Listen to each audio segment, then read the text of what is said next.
Welcome to the Emerge Leadership Connection, the podcast that gives you the keys to unlock your heroic potential, develop into a legendary leader, and emerge into who you were meant to be. On today's episode, we have a conversation with Lorianne Vaughan-Speaks. Yes, that is literally her name, Lorianne Vaughan-Speaks. That is not a stage name. And we discuss the power of VAs. Different types of leaders. Can you teach an old dog new tricks? What do new speakers and authors need to do to stand out? And how large the gig economy has become. I'm your host, Cody Dakota, founder of the Leadership Guide and finalist for the Extraordinarian Award for coaches with ideas that can change people, businesses, and the world for the better for my ideas on leadership. Stay tuned to the end of the episode to discover how to join the League of Legendary Leaders, an association of leaders with the goal to raise $100,000 monthly to support nonprofit causes which are actively looking to impact the world and make it better for future generations. Now, on to the show. Hey, Lorianne, how are you doing today? I'm great, Cody. How are you? Oh, I am living life and I am loving life right now. It's been a good day. Me too. Me too. Just having great conversations. I love it. Awesome. That's what I like to hear. So give everyone your background, Lorianne. Okay. Well, my name's Lorianne Vaughan-Speaks, and I worked for... One second. Is your last name actually Vaughan-Speaks? It is. My maiden name is Vaughn. My married name is Speaks. Not that I still have that guy anymore, but I kept the name because I had built my business with that name.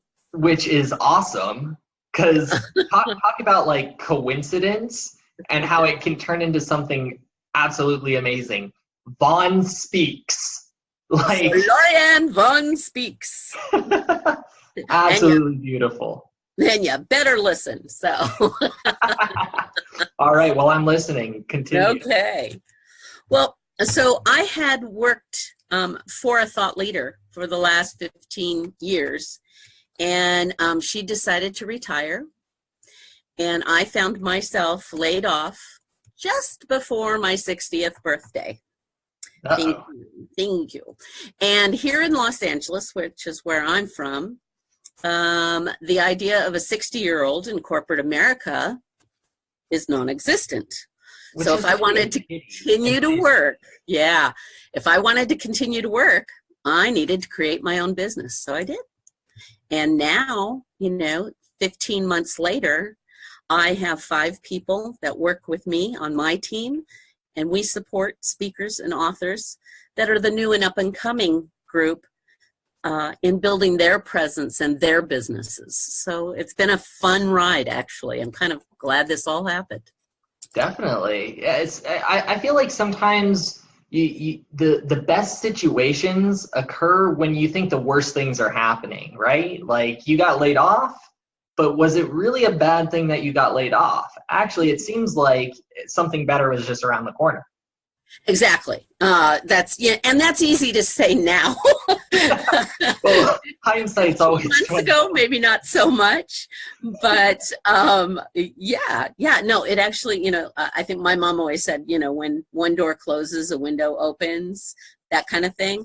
I think my window closed and a door opened. So it's just been so much fun. I'm revitalized all over again because I'm helping young speakers and authors build their presence as opposed to working for the thought leader that I was, and everything was pretty well, established. So it's fun. Yeah, it's fun.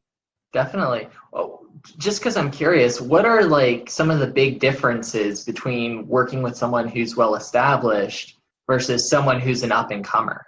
Mm-hmm.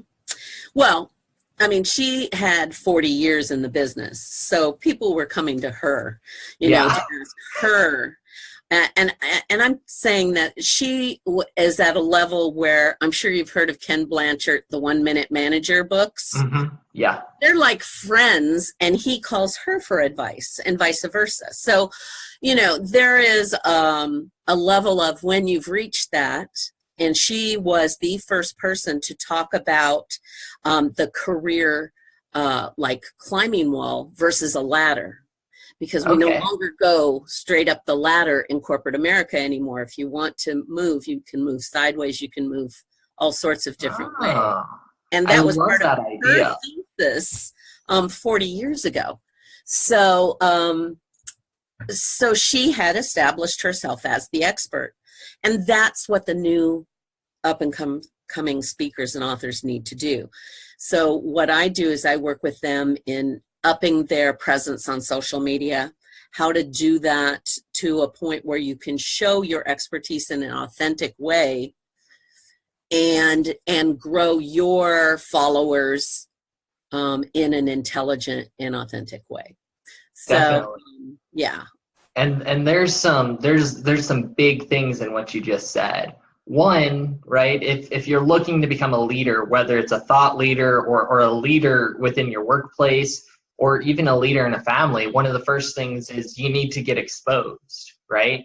Exactly. If you sit at a meeting all day and you're quiet at the meeting and no one sees you, you're never going to be looked at as a leader because you're seen, right? That's the first part. And two, you have to be authentic, right? There's so many people in leadership positions who kind of put on this mask like, oh, I'm the macho boss, or oh, you need to listen to me because I hold the whip, right? Right. Like, or what I say goes, and you'll just do as I say. Exactly. That just doesn't fly anymore. It doesn't fly. People are tired of the baloney. They're like, I'm not going to put up with that. Exactly. And the thing is, with the workplace that we're in right now, you can pretty much just you can find jobs very quickly. There's so many open positions that you can be like, no, I'm not going to take this, and I'm going to go over to your competitor because I know they're looking. If you are what they call a high potential, that is truly the case. I think there are situations such as for myself, but that's actually where my expertise comes is we have really turned into a gig economy.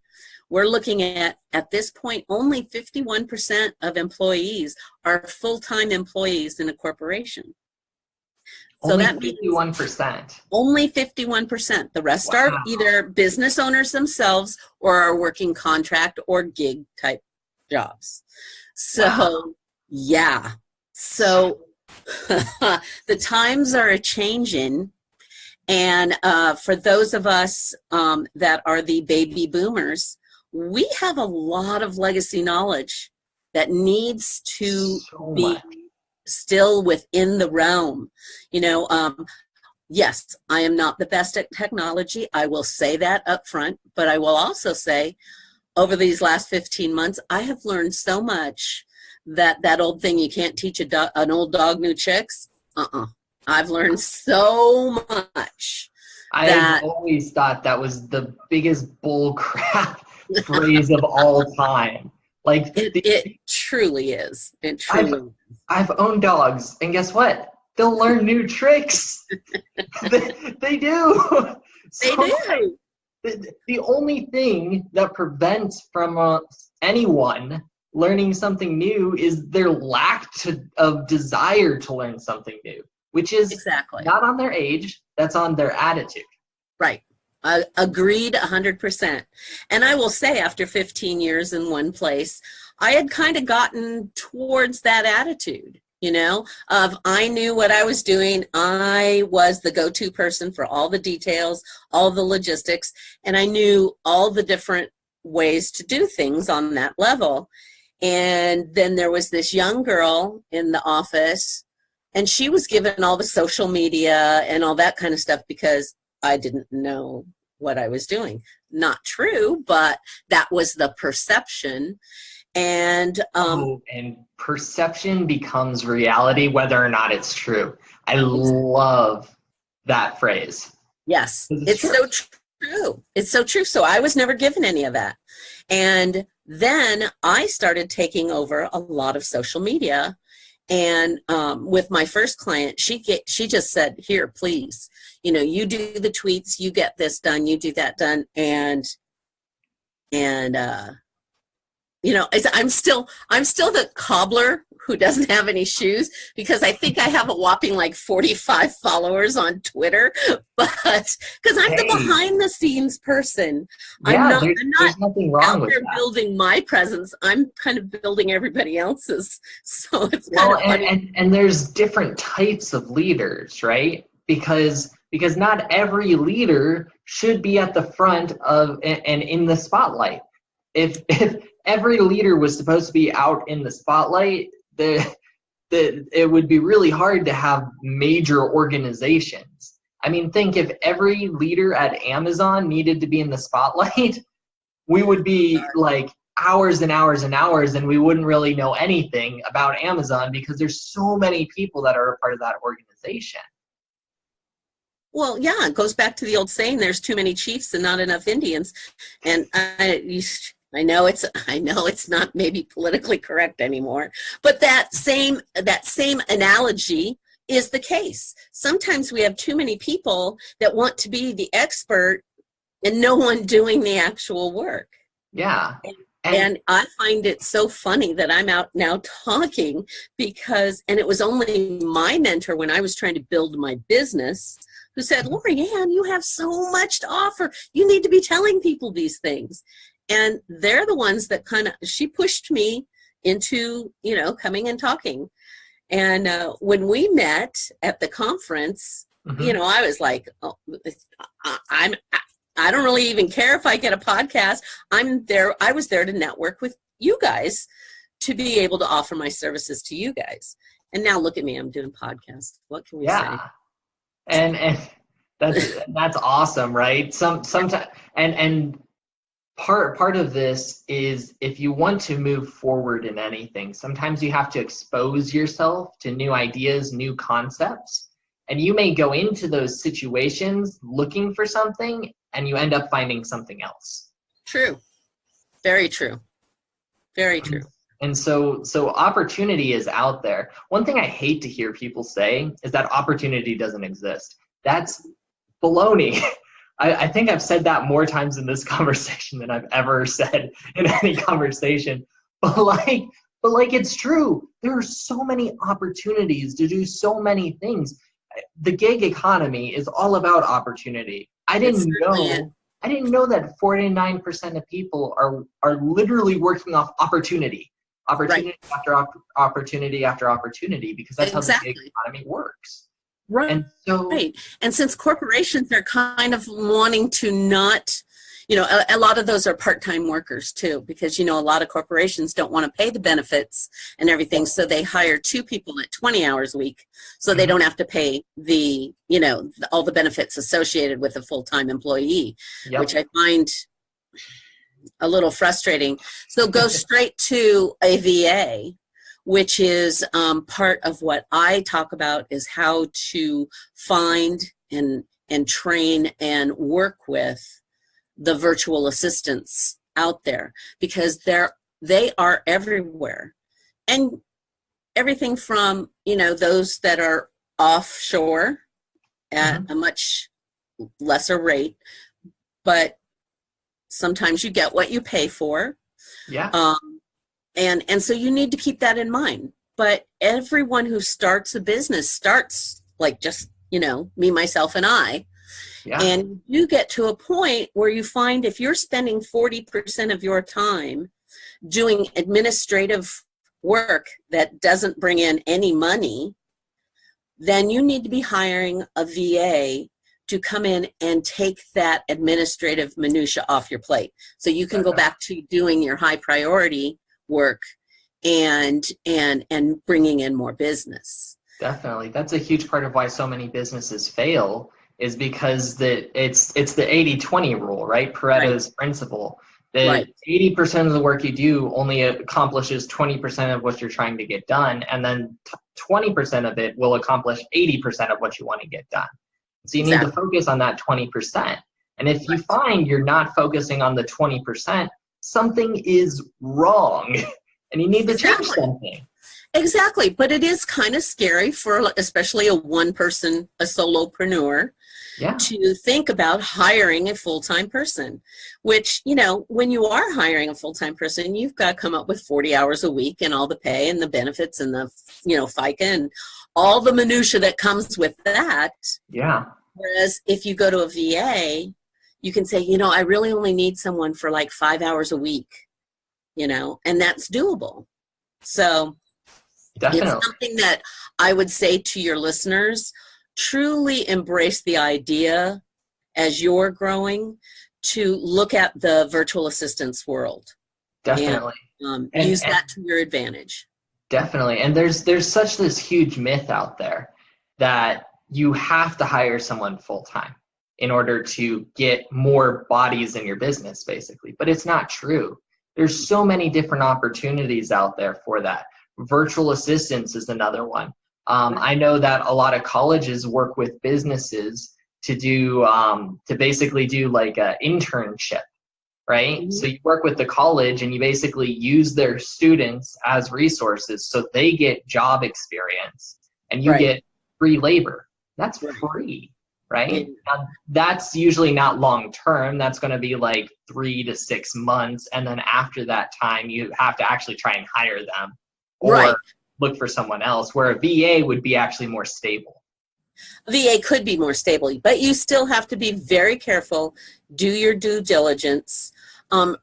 Really what you want is someone who has a familiarity with whatever your business is, whether that's construction or, like in my case, the speakers and authors.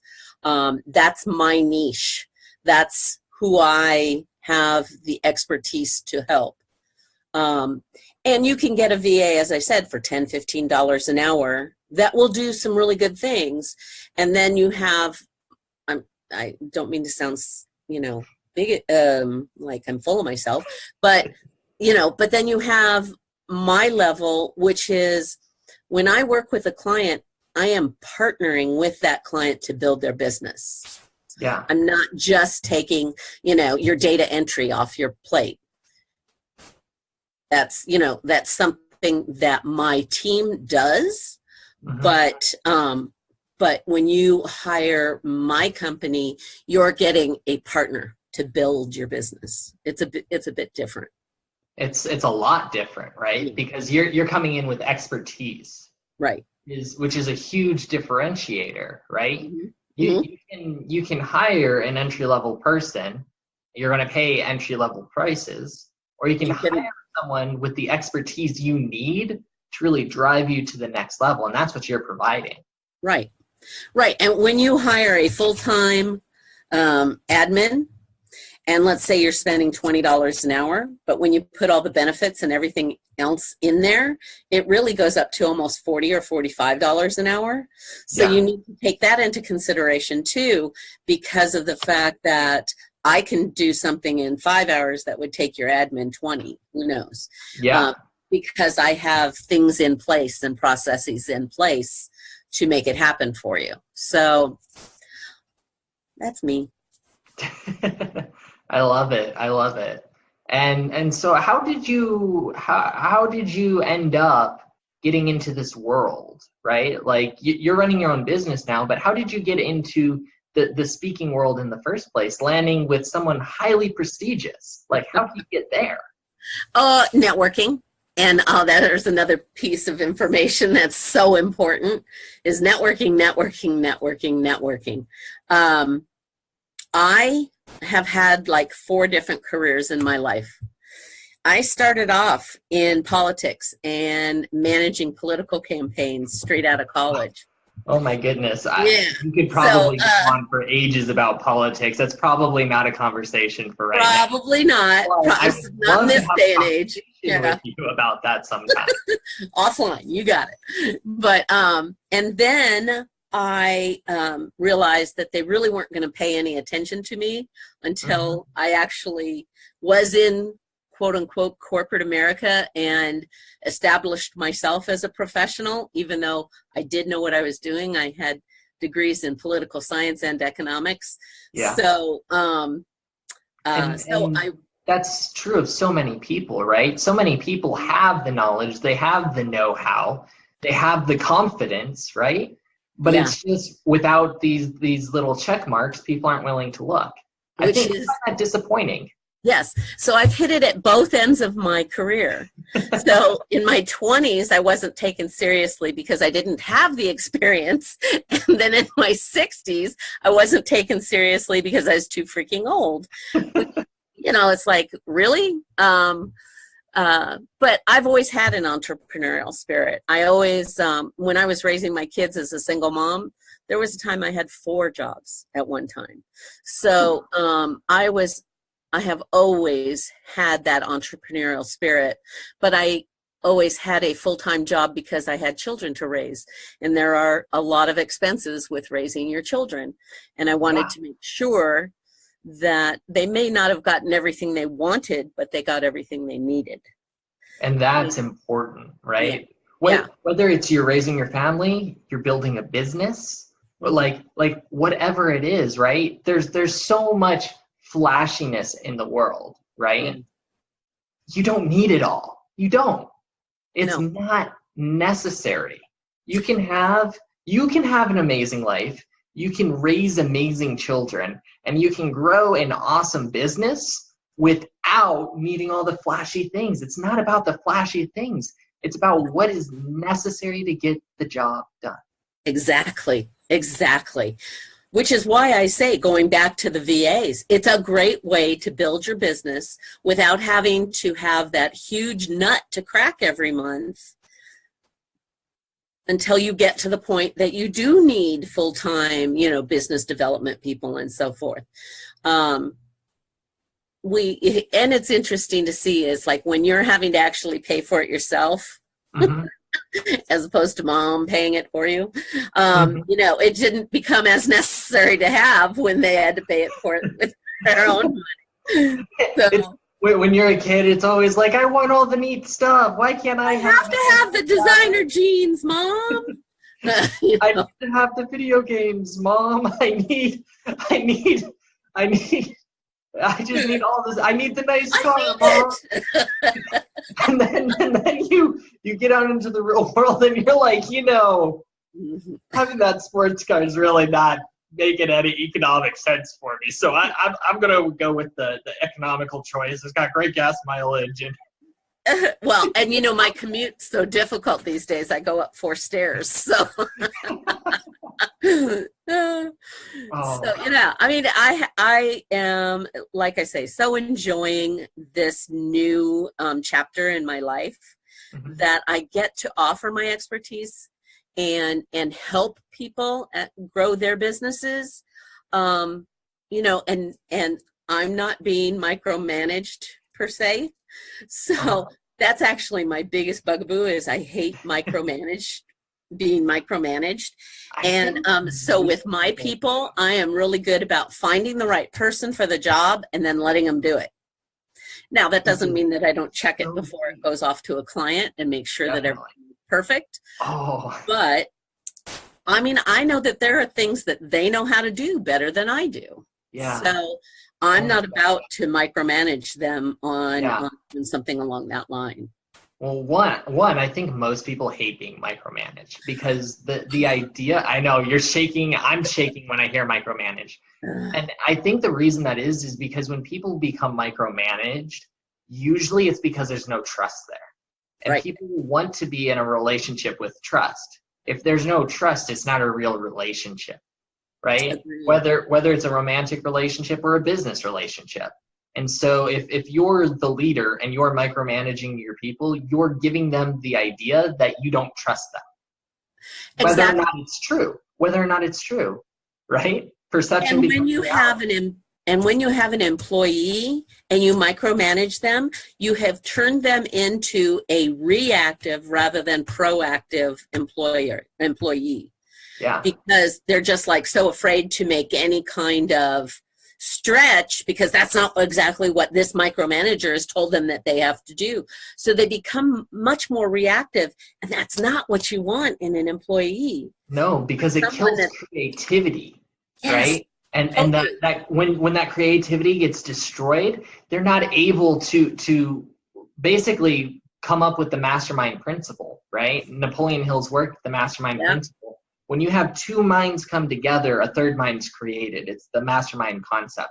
Whether you want to think of it as like a divine presence, or you want to think of it as half of two ideas finally come together because the two ideas are coming together. Right. That gets destroyed with micromanagement because one person's not willing to put forward any of their ideas.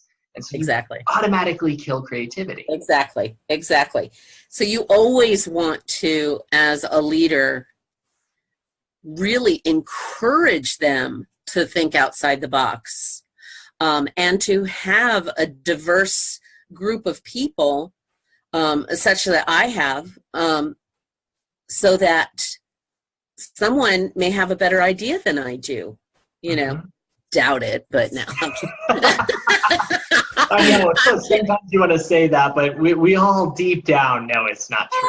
Right? I'm truly kidding, but that's so you really want to have that diversity. You want to have that open relationship, especially in business, so that you're not missing something yourself, because none of us know it all. None of us know it all. Even if we'd like to. Usually if we think we know it all, we know actually a lot less than everyone else. Yeah, well, wasn't it Socrates that says the wise man knows what he does not know? So I'm not sure if it was Socrates, but I don't know. It was Plato, Socrates, one of those. I don't know.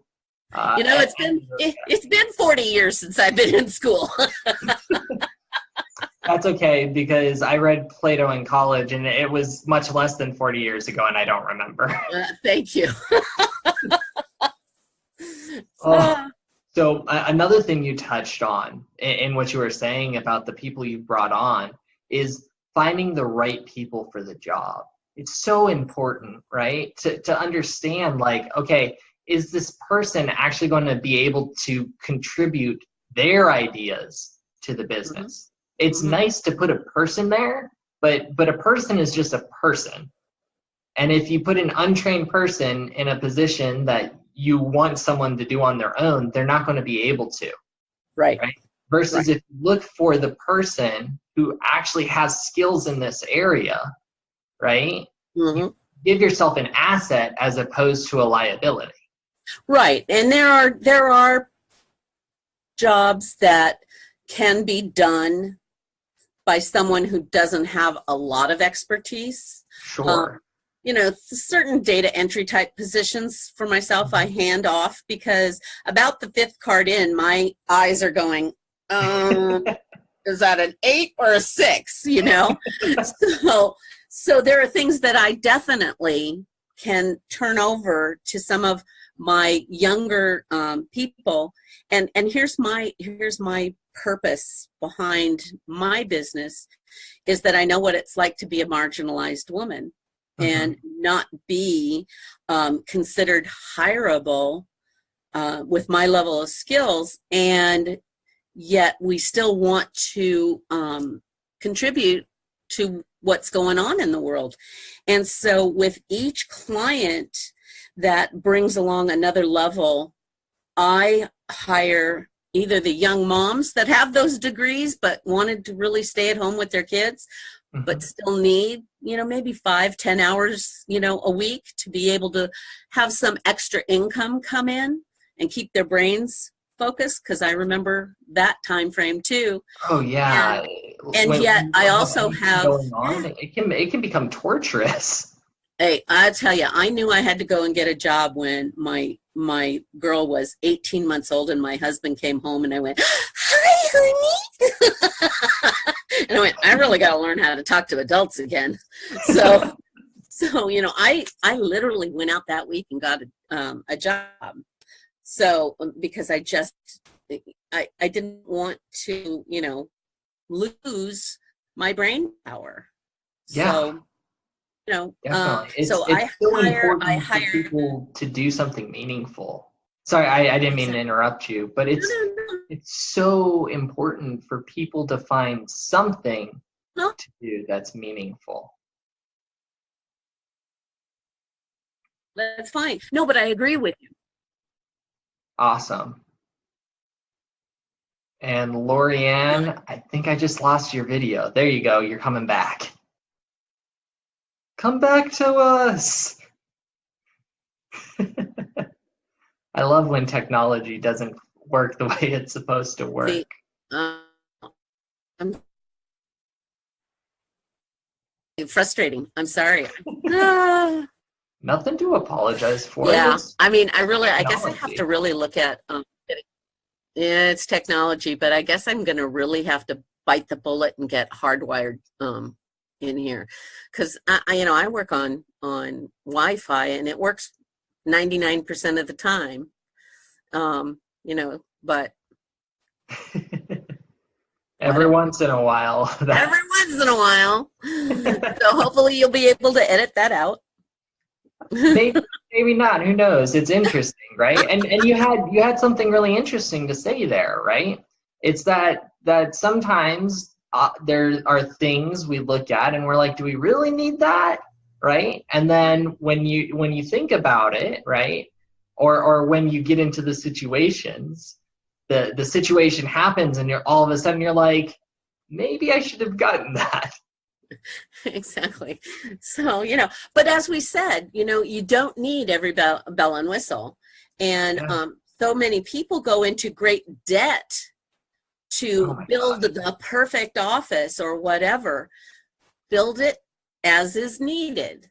Yes. I mean, I started off and I still just have a black and white printer, I mean, yeah, it's on my list, but I want a nicer printer, but it's really not that important yet, because so much of our stuff is just done online and I can just send it to them.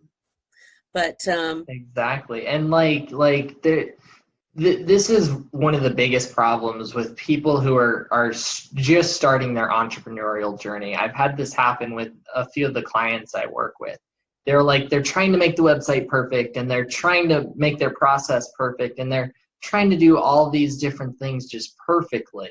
And then once they actually start working on their business, they don't have clients.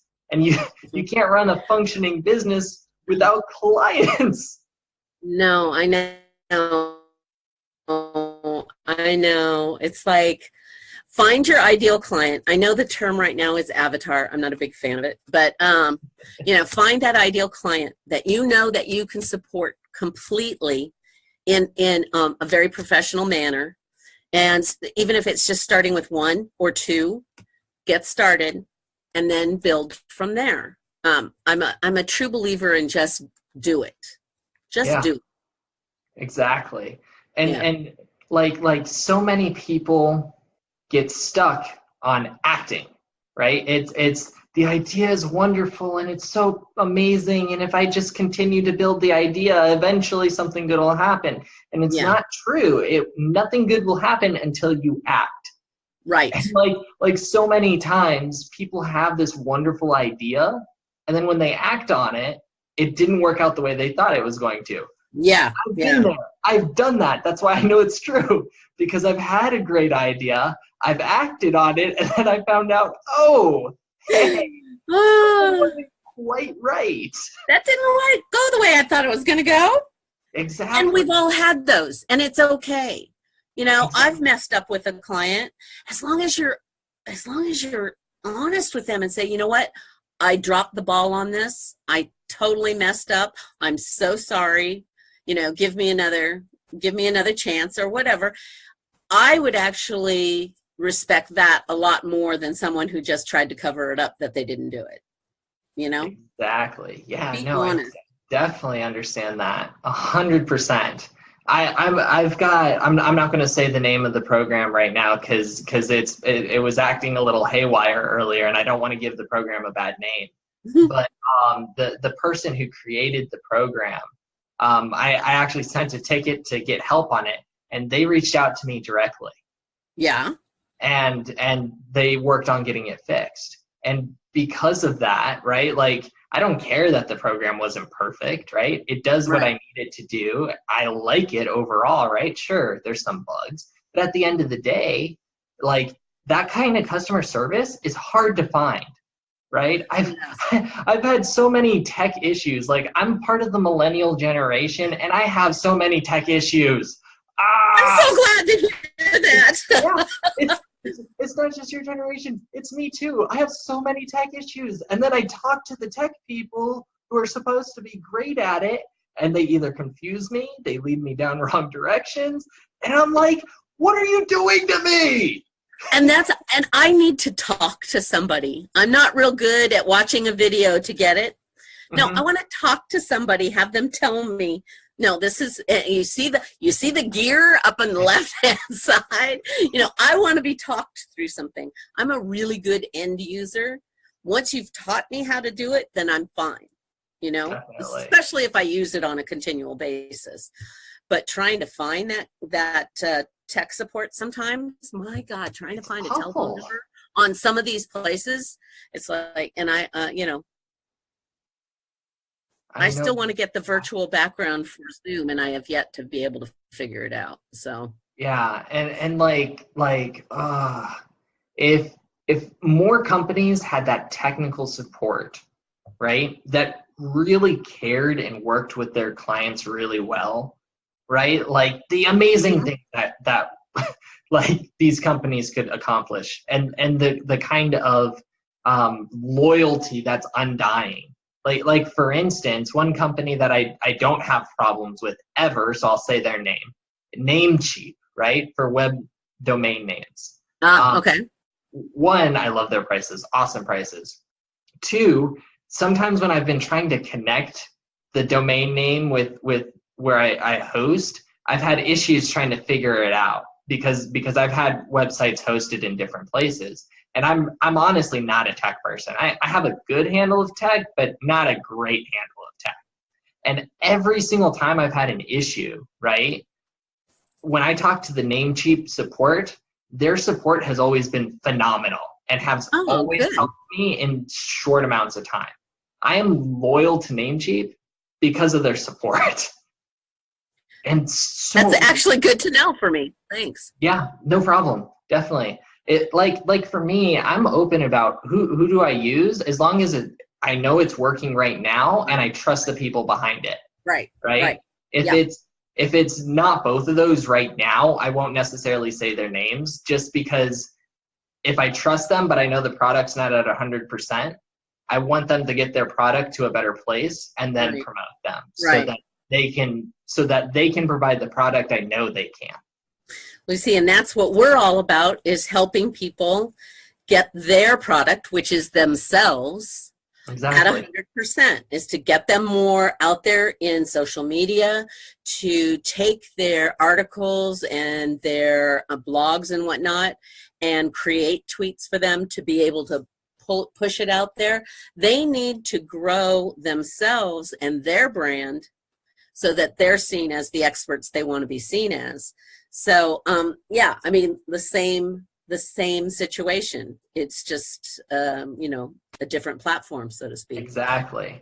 And that's what so many people need, is that right support team to really drive them up to that next level. Mm-hmm. It's a lot of times exactly what they're missing. Yeah. So Lorianne, you told me before this that you kind of had a cutoff, and we're coming up real quick on that cutoff.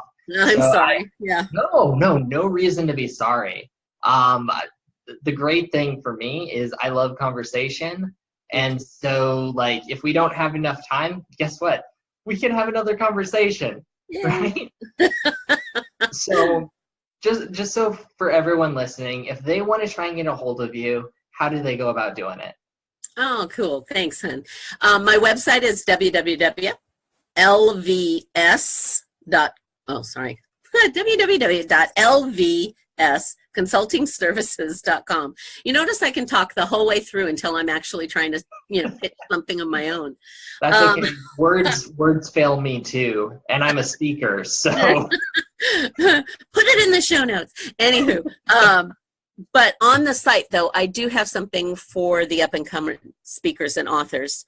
If you're an up and coming speaker or author, listen up. I have on my homepage a way to get my top 10 ways to create massive growth in your speaking business, free of charge. Just go on to the website, take a look, and go ahead and I will get that to you. That's awesome. And that's a massively valuable resource. If you're listening right now, you're thinking about becoming a speaker, you're thinking about becoming an author, or you already are. Right. Lorianne has so much experience in this area. She's worked with one of the top people in the industry. I think you would be unwise not to look at this. That's a kind way to put it. Well, it's easy. There's there's nothing you have to pay for. It's just something that will really help you get things in place so you can move up to the next level. And that's what so many people need. So awesome. Lorianne, thank you so much. It's been a wonderful conversation, and we should definitely have another conversation too. Anytime, Cody, anytime. Yeah, because I know we didn't dive enough into your background for me to be satisfied. And you mentioned politics. There's so many problems in politics, and I don't care what side of the equation you're on. Yeah. There's problems in every side of the equation of politics. So I would love to have a conversation about what are the good things happening in politics or that have happened in politics, and what are the bad things. Not necessarily talking about who we think is the best candidate, but just the whole area as a whole, because there's so many problems with it. Yeah. I just wish we'd all become, at least here in America, that we would all just be Americans first instead of party affiliations first. It's gotten so frustrating and polarized that I honestly don't even comment on anything in Facebook that is political anymore, because it's just I have a hard time looking at it, to be honest. Yeah. So awesome. But anyway, I loved our time. So many other things. So I've loved it too, Lorianne. So reach out. Just let me know when you want to talk again. I am here for you. Perfect. All right. Take care, hon. You too. Thanks for listening to this episode. Please make sure to go onto your favorite podcast player of choice and there rate the podcast. Then subscribe so you don't miss any episodes. And then, if you truly want to be a leader, share this episode with someone that you know will be impacted. Because the best leaders fuel not only themselves, but others as well to their heroic potential. If you want to unlock your heroic potential faster, then you will want to join the League of Legendary Leaders, an association of leaders who are dedicated to unlocking their heroic potential, unlocking the heroic potential of others, and where legendary leaders are born. We also have a goal to raise $100,000 monthly to support nonprofits that are actively undertaking causes to impact the future in areas including neurodiversity, character strength, positive psychological research, homelessness, and more. Seize the call now.